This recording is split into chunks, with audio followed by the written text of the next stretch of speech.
Hey, I'm Josh Spiegel, host of the podcast Lunatic in the Newsroom. If you enjoy journalism that drifts into mild panic, wild overthinking, and a guaranteed nervous breakdown, Lunatic in the Newsroom is for you. It's news like you've never heard before. The only newsroom with a panic button. You'll laugh, you'll cry, and gasp in horror as the show spirals completely out of control. It's not just news, it's emotionally unstable. Lunatic in the Newsroom. Listen today.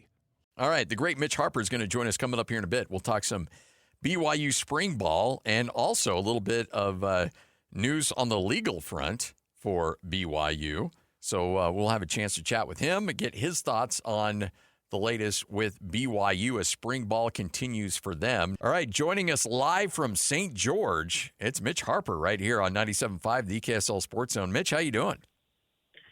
Doing good, Scotty. Yeah, coming to you from St. George. A little bit different workflow for me today with Parker Kingston, former BYU receiver, making his first in-person court appearance in his case. He's obviously had some court appearances that were virtual, the last three, but made his first in-person court appearance today here in 5th District Court here in St. George. So happy to be on with you, though. Well, I know that you would rather be covering events in a stadium or an arena instead of a courtroom, but kind of give us the latest on what you heard and saw today. Yeah, so it was expected initially to be a preliminary hearing for Parker Kingston, and again the allegations that he's facing of first-degree felony rape from the state of Utah. He stepped into the courtroom. He got there a little bit early. And it was a quick situation. They actually postponed the preliminary hearing to Thursday, April 2nd at 10 a.m. here in St. George.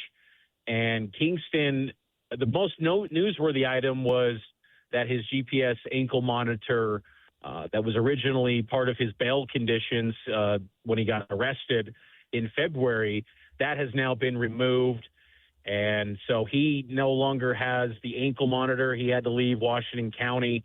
He's still not allowed to be down here in Washington County, still can't have social media on his phone, can't have contact with the alleged victim or through third-party contact. So all the other bail conditions are still intact, but his ankle monitor was removed. And his attorney last week filed to the court that that she was frustrated by the fact that he was being deemed a flight risk. And that was part of the reasoning as to why he had an ankle monitor. So that's now been gone. And so Parker Kingston now waits for his next preliminary hearing coming up on April 2nd, which again will take place here in St. George. 97.5, the KSL Sports Zone. Mitch Harper, kind enough to join us as we look at this BYU team. So you're down covering the stuff you don't want to cover, whereas you got spring football going on. What are your big storylines you're looking for in spring ball? Well, it kind of ties into obviously what's happening here in St. George, the wide receiver position, because the exit of Parker Kingston that was suddenly abrupt, and then you pair that up with Chase Roberts, who was the top two leading receivers for BYU last season. They're gone, and you have to replace that group. And, the wide receiver position's pretty up for grabs. I will note that JoJo Phillips has emerged as the top guy, that according to Fesi Sitake. Fesi told me last week that JoJo is that top guy in the room right now, more than midway through spring ball, and that he's going to be someone that they look upon to take a big step forward. And last year, JoJo obviously dealt with injuries. He had that shoulder injury early in the season against Stanford, and then returned in that game against Texas Tech in Lubbock. But even when he returned, he just wasn't at full strength. He started to see signs of his, maybe potential and ability in the bowl game. And even Fesi Sitake pointed, that's kind of the JoJo Phillips that they expect to see more of this season. So JoJo Phillips and the wide receiver unit, I think, are a big storyline. And an underrated guy that has made a name for himself so far in spring as a freshman is Lehigh wide receiver, new guy who just enrolled in winter semester in January. That's Legend Glasgow. And obviously the name is familiar. He is a cousin to Isaiah Glasker, linebacker for BYU. But Legend Glasker might be a name to watch. Would not be surprised if we see him in the two deep for this BYU wide receiver unit. He had a touchdown grab in a media observation period last week in practice. So he is a dynamic athlete, pretty shifty. Maybe he could fill that, possible Parker Kingston void. BYU's had a lot of success with those slot receivers that maybe can carry the football in the backfield, jet sweeps, and also be a big play receiver as well. So he's an underrated name to keep an eye on, that maybe making a little bit of a name for himself in spring ball. The Bleacher Report app is your destination for sports. Right now, the NBA is heating up, March Madness is here, and MLB is almost back. Every day there's a new headline, a new highlight, a new moment you've got to see for yourself. That's why I stay locked in with the Bleacher Report app. For me, it's about staying connected to my sports. I can follow the teams I care about, get real-time scores, breaking news, and highlights all in one place. Download the Bleacher Report app today so you never miss a moment. Every day, the world gets a little weirder and a lot more awesome. Cool Stuff Daily takes a look at everything from mining in space to the latest in the fight against cancer to how AI is, basically changing everything. It's all the cool stuff you didn't know you needed to know. Join us for Cool Stuff Daily as we take a quick look at science, tech, and the wait, what stories that make you sound way smarter at dinner. Subscribe to Cool Stuff Daily now, because the future's happening fast, and it's way too fun to miss. Hi, this is Alex Kantrowitz. I'm the host of Big Technology Podcast, a longtime reporter and an on-air contributor to CNBC. And if you're like me, you're trying to figure out how artificial intelligence is changing the business world and our lives. So each week on Big Technology, I bring on key actors from companies building AI tech and outsiders trying to influence it, asking where this is all going. They come from places like NVIDIA, Microsoft, Amazon, and plenty more. So if you want to be smart with your wallet, your career choices, in meetings with your colleagues, and at dinner parties, listen to Big Technology Podcast wherever you get your podcasts. Mitch Harper joining us right here on 97.5, the KSL Sports Zone. Heaven forbid, Bear Bachmeier has to miss a game or miss snaps due to injury. Who do you think is the number 2 to start the season? Trayson Bourguet, he was the guy that took the second team reps in a media window in our last media observation. We'll have more media observation today when it's to start heading up to Provo a little bit later tonight. But, Trayson Bourguet would probably get the nod. And, I think that in terms of, there's a big drop off. I mean, heaven forbid, as you noted, the season rides behind Bear Bachmeier and LJ Martin at running back. You've got to keep those two healthy, because there is a big Grand Canyon-sized gap between 1 and 2. And Trayson Bourguet, he's going into his third year, and I think you like that aspect of him in that quarterback room. But, again, he hasn't stepped on a field for BYU. He is someone that played at Western Michigan, had some starts in the MAC, but through, 3 seasons at BYU hasn't appeared in a game. And, when BYU did turn to, another quarterback that wasn't Bear in some moments last season, McKay Hilson was that guy that stepped in at times last year. Now he's at Utah State. So I would expect Trayson Bourguet probably is the guy right now. The rest of the quarterback room is very young. It's been interesting, too. They got Enoch Watson, a true freshman who returned home from a mission last fall. So he's been home for an extended period of time, former 3-star prospect from Arizona.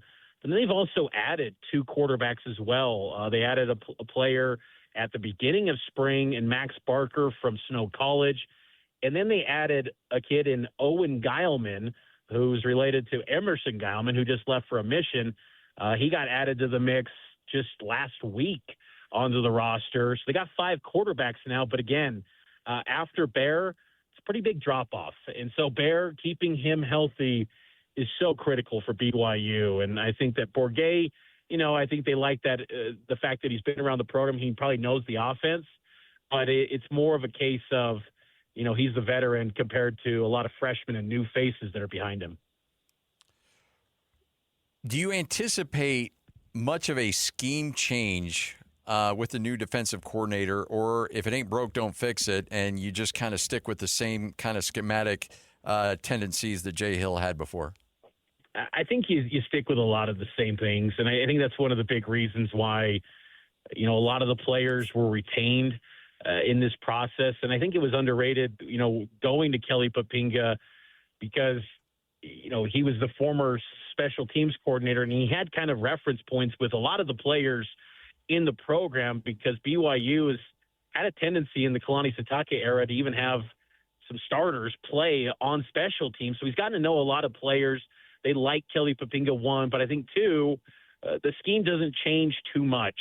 I do think that Kelly Poppinga is going to have that autonomy from Kalani Sitake to, throw in new wrinkles with some of the, outside linebackers and some of the, from dating back to his days when he worked with Bronco Mendenhall, both as a player and as a coach on that staff, that you find ways to implement the talents and skills of those linebackers. But for the most part, I think it's going to be a lot of the same. And I think that's, in part too, because again, they retain so many guys, and you want to be on a fast track to not having to completely install a complete overhaul of new. You want to really hit the ground running and just almost level it up from what you've currently, the successes you've been having as a program the last 2 years. And even Keanu Tanavasa in spring said not much has changed, but there will be some new wrinkles. But for the most part, the foundation is truly there for this BYU defense. I think it's now just kind of identifying who the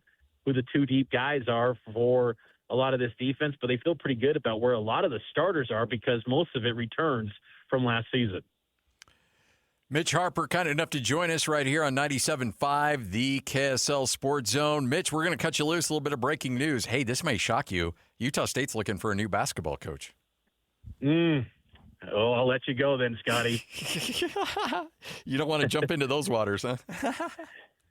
Yeah, it seems like that. You know the drill by now. That's just kind of how it seems to go for Utah State basketball. Hey, you know what? The guy comes in, wins 25 games, goes to the NCAA tournament. You know what? Rinse and repeat. It's a factory. Coach's cradle. Yeah, exactly. You know how BYU is pumping out quarterbacks? We're pumping out Power 4 coaches up there. That's just how it goes. All right. Hey, appreciate it, Mitch. Thanks for your time. You bet, Scotty. Take care. Mitch Harper, follow him on KSLSports.com. Also a great follow on Twitter. The Bleacher Report app is your destination for sports. Right now, the NBA is heating up, March Madness is here, and MLB is almost back. Every day there's a new headline, a new highlight, a new moment you've got to see for yourself. That's why I stay locked in with the Bleacher Report app. For me, it's about staying connected to my sports. I can follow the teams I care about, get real-time scores, breaking news, and highlights all in one place. Download the Bleacher Report app today so you never miss a moment. Hi, this is Alex Kantrowitz. I'm the host of Big Technology Podcast, a longtime reporter and an on-air contributor to CNBC. And if you're like me, you're trying to figure out how artificial intelligence is changing the business world and our lives. So each week on Big Technology, I bring on key actors from companies building AI tech and outsiders trying to influence it, asking where this is all going. They come from places like NVIDIA, Microsoft, Amazon, and plenty more. So if you want to be smart with your wallet, your career choices, in meetings with your colleagues, and at dinner parties, listen to Big Technology Podcast wherever you get your podcasts.